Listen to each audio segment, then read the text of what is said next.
Bonjour, mon nom est Pierson Vaval. Je suis un intervenant communautaire, un entrepreneur social qui agit et qui est impliqué dans le nord-est de Montréal depuis plus de 25 ans.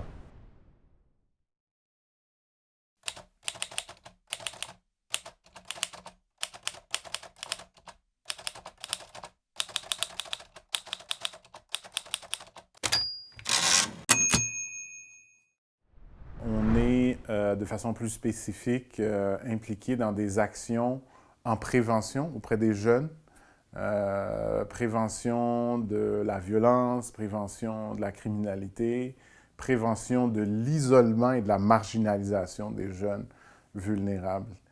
Alors, si on parle un petit peu de notre expérience par rapport à la situation du racisme systémique, de la discrimination systémique, c'est un sujet qui est trop peu abordé. C'est un phénomène qui existe dans toutes les sociétés occidentales et le Québec n'y échappe pas. Le concept ou le monde aujourd'hui a été structuré, organisé en appliquant des approches ou des méthodes qui sont en lien avec la discrimination systémique. On a privilégié des individus qui sont issus de certains groupes sur la planète par rapport à d'autres pour organiser les systèmes, mais aussi avoir accès ou gérer les ressources et les pouvoirs. Alors, ça a donné toutes sortes d'inéquités. Et la particularité du racisme systémique, c'est que c'est une discrimination qui est impersonnelle. Alors, ce qui est difficile, c'est qu'on ne peut pas pointer du doigt quelqu'un. On ne fait que vivre les conséquences. Et c'est ça qui est très difficile et qui est très frustrant.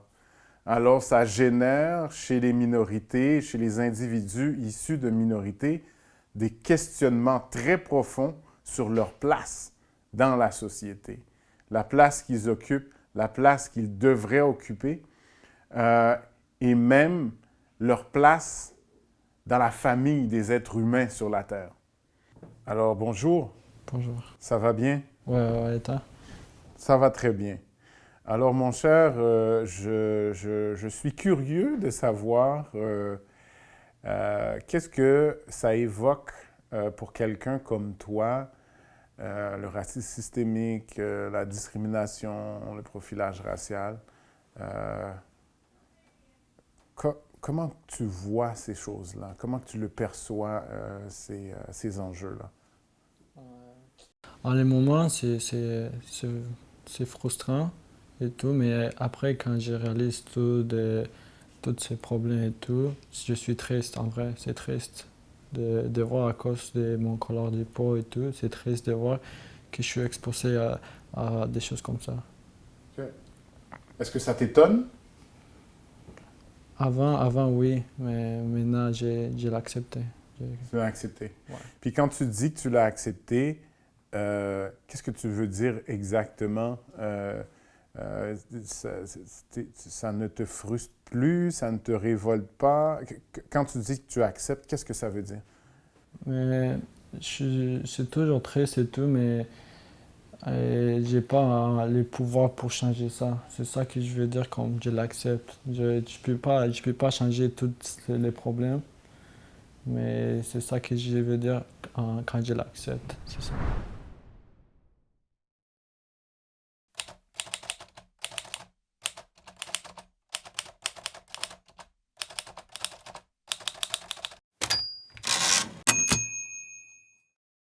Une chose qui est importante, c'est de faire comprendre aux gens souvent l'effet de la discrimination, du racisme systémique, parce que dans notre société, il y a des gens qui pensent que ça n'existe pas. Quels sont, chez toi ou dans ce que tu as vu, les impacts que ça a eu dans ton environnement, dans ta vie à toi, chez les gens que tu connais? Mais quand je suis arrivé ici, personne m'avait dit que des choses comme ça allait arrivé à moi et tout, c'était c'était triste et tout. Je savais pas que j'étais exposé à des choses comme ça et tout, et c'est ça. Puis est-ce que pour toi, ça a eu un impact de te faire douter de toi ou de ta capacité d'être capable de faire ou d'être ce que tu voulais être ici au Québec? Est-ce que ça a eu un impact ou est-ce que ça t'a fait perdre la confiance? Ouais, vraiment, pour l'instant, je suis une personne qui est fière et tout, mais quand des problèmes comme ça arrive, c'est comme ça m'affecte et tout, ma personnalité, confiance et tout. Puis, comment t'aurais aimé euh, que les choses se passent en constatant ça?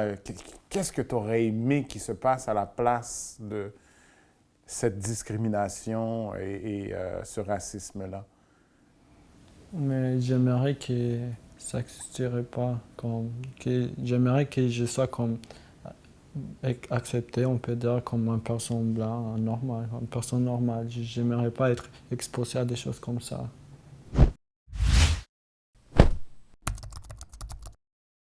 Souvent, quand on est victime de racisme systémique, on va se sentir comme euh, un, un- un extraterrestre, quelqu'un qui vient d'une autre planète, quelqu'un pour qui le système ou l'organisation des choses est complètement inadapté, inapproprié, parce qu'on ne se reconnaît pas, on ne trouve pas sa place, on est mal perçu, on interprète mal nos codes, nos façons de faire, nos façons de nous exprimer, et on se retrouve toujours à être à la remorque du reste de la population. Mais on ne sait même pas pourquoi. On ne sait même pas comment que ça se fait. On n'est pas capable d'identifier réellement une cause que uniquement qu'on est différent. Et c'est ça qui est excessivement frustrant. Et c'est une réalité, bien sûr, qui est vécue ici au Québec quand on regarde ce qui se passe, bien sûr, avec les interventions policières. Alors, quand tu es issu d'une minorité, tu as 5 fois plus de chances quand tu es un noir d'être arrêté ou qu'on te demande ton identité. Quand tu es un enfant noir, tu as beaucoup plus de chances d'être interpellé par la DPJ. Tu as beaucoup plus de chances d'être placé quand tu es issu d'une communauté racisée.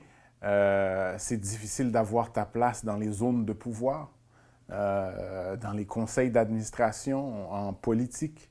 Et quand tu es en politique, mais tu dois faire face à un levier de bouclier de gens qui sont dans les zones de pouvoir, qui ont peur de toi, qui ont peur des changements que tu peux apporter et qui ont peur que tu leur enlèves leur place en tant que communauté ou société dominante.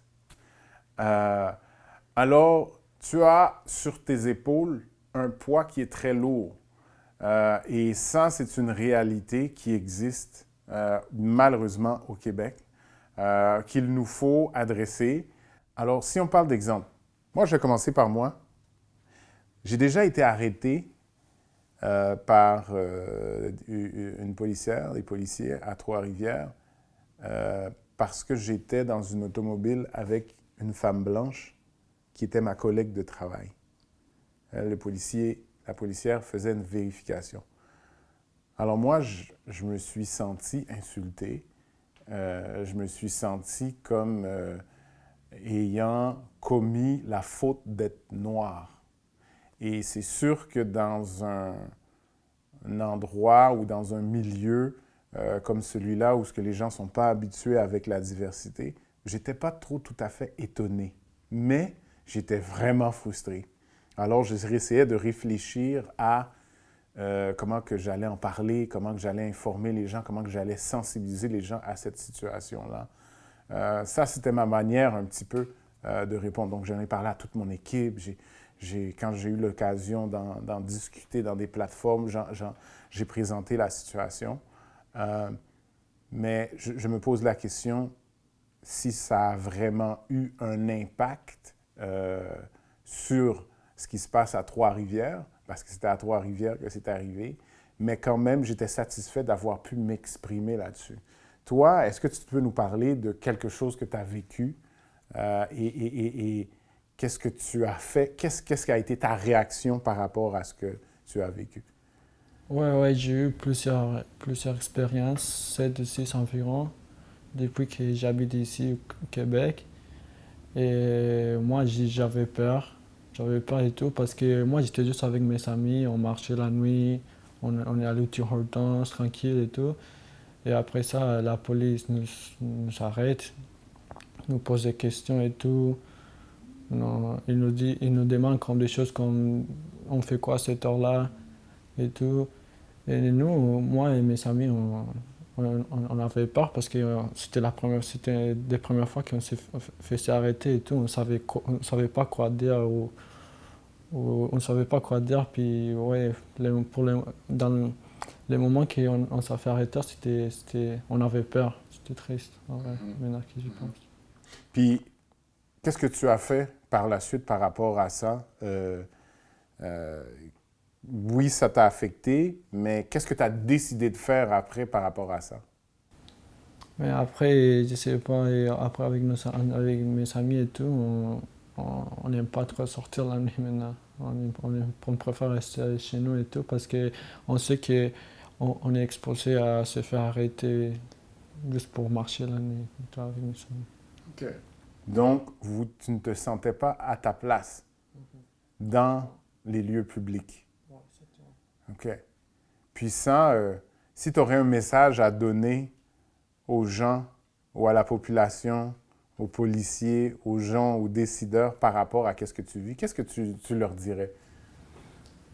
Je leur dirais qu'il ne faut pas juger quelqu'un à cause de sa couleur ou de sa race. On est tous pareils, on est tous des bonnes personnes et tout. Il faut pas juger des gens à cause de sa couleur. Puis ça, est-ce que tu as déjà parlé de ça avec des citoyens ou des gens d'ici ou des citoyens canadiens, québécois? Non, pas vraiment. OK. Parce Pourquoi? parce qu'ils ne comprennent pas. Genre, ils disent qu'on, oh ouais, peut-être ça peut arriver, mais ils ne comprennent pas vraiment les sentiments qu'on a quand ça nous arrive. Alors, ça ne sert à rien de parler. OK. Tu as déjà tenté de... OK. Puis tu n'as pas eu d'écoute? Non, j'ai pas eu ça arrivait à rien. Donc les gens n'étaient pas sensibles à ce que tu vivais. Ouais. Ils disaient comme, ah ouais, c'est triste et tout, mais comme, c'est pas comme, ils savent pas c'est quoi en vrai. C'est différent parce que quand je suis avec mes amis, les mêmes amis qui ont été arrêtés et tout, on se comprend, on sait c'est quoi les sentiments d'avoir peur et tout, mais quand je parle à des autres que ça n'a jamais arrivé avec eux, ils comprennent pas. Ils ne comprennent pas. Ouais. Est-ce que tu crois que la société devrait apprendre puis mieux comprendre ces phénomènes-là et les connaître davantage? Ouais, je pense que oui, les gens devraient penser à les autres, à les nouveaux comme les immigrants et tout, ils devraient penser comment on se sent, comment on se sent en général. OK. Est-ce qu'il y a des avancées? Oui, il y en a. De plus en plus de gens issus des minorités commencent à arriver dans des zones de pouvoir, commencent à comprendre et connaître et exploiter les rouages de notre société, les rouages sociaux, les rouages politiques, les rouages économiques, et tant bien que mal commencent à prendre leur place dans la société. On a maintenant un nouveau chef de police, c'est le premier chef de police racisé du Québec qui est à la tête d'une des plus grosses organisations policières au Québec et qui clairement assume le fait qu'il va faire les choses différemment. Alors ça, c'est une bonne nouvelle. Parce qu'on aurait pu avoir un individu issu des minorités, mais qui serait beaucoup plus dans une posture de satisfaire les gens en pouvoir pour s'assurer de garder son poste. Et là, il est ouvertement dans une démarche où on veut générer des changements. Et des gens comme lui, il y en a un petit peu partout dans la société québécoise qui, tant bien que mal, font leur chemin et sont en mesure, quand c'est nécessaire, de faire la différence. Alors, je crois que le portrait n'est pas un portrait tout blanc, tout noir. C'est quelque chose qui est gris. Les avancées, il ne faut pas les prendre pour acquis. Et les retards, il ne faut pas les prendre pour l'essentiel du portrait. Alors, c'est à nous de continuer dans cette lancée, continuer à avancer en avant et de continuer chacun dans nos environnements à s'assurer que la façon dont les choses sont organisées dans nos sociétés, dans nos environnements où ce que nous évoluons, dans nos champs d'expertise, que l'inclusion est un élément central et important pour que ce soit l'ensemble des citoyens de la société qui apportent du positif et permettent à la société d'avancer. Déjà, tu as le courage d'en parler, tu as le courage de nous aider à documenter, nous, en tant qu'acteurs de la société. Donc, ce que tu dis, c'est tellement important. Puis ça peut faire la différence pour d'autres comme toi. Est-ce que tu crois que on devrait continuer à faire qu'est-ce qu'on fait, nous, comme acteurs? Est-ce que tu crois que ce qu'on fait avec toi peut t'aider, peut faire la différence? Ouais, en vrai, je pense que oui, ces projets, je pense que ça peut aider à des personnes de voir que ça arrive, que ça arrive, et genre démontrer à la population que ça existe. Parce qu'il y a des gens qui pensent que ça n'existe pas ici, mais en réalité, ça existe. Puis je pense qu'il y en a beaucoup que ça nous arrive, des choses comme ça, des racistes. OK. Puis, si moi, je te dis que même moi, ça fait, 43 ans que j'habite au Québec, ça m'arrive encore, est-ce que ça te décourage? Mais je pense que c'est pas correct que ça arrive, genre, des choses comme ça, je pense. Ouais. OK. C'est correct comme ça. OK.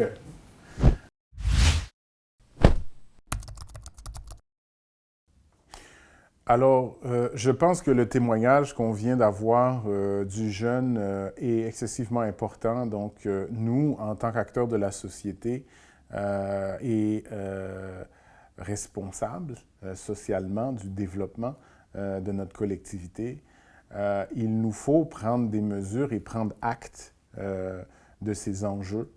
La discrimination systémique fait appel aux acteurs qui sont responsables du système, qui sont responsables de l'organisation des choses dans notre société. Et il faut que de ce genre de témoignages-là nous interpellent, parce que nous avons la responsabilité de préparer l'avenir. Et l'avenir de notre société se passe maintenant dans les décisions que nous prenons.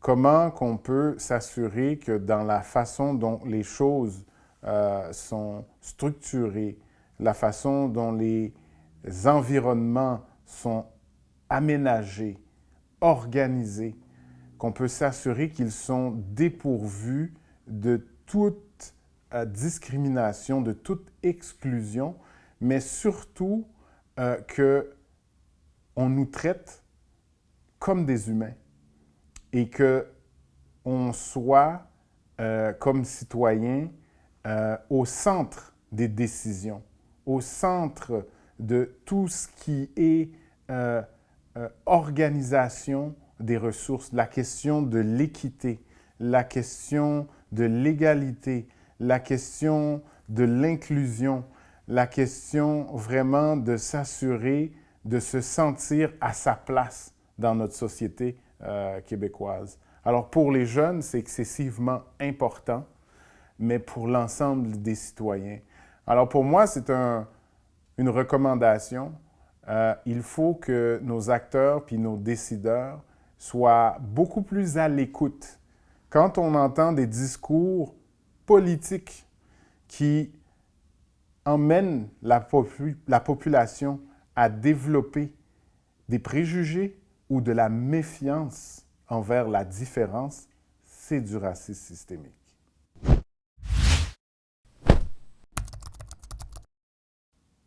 Il faut faire très attention à ce que nous disons, à ce que nous faisons, à la manière dont nous nous comportons comme leaders dans notre société.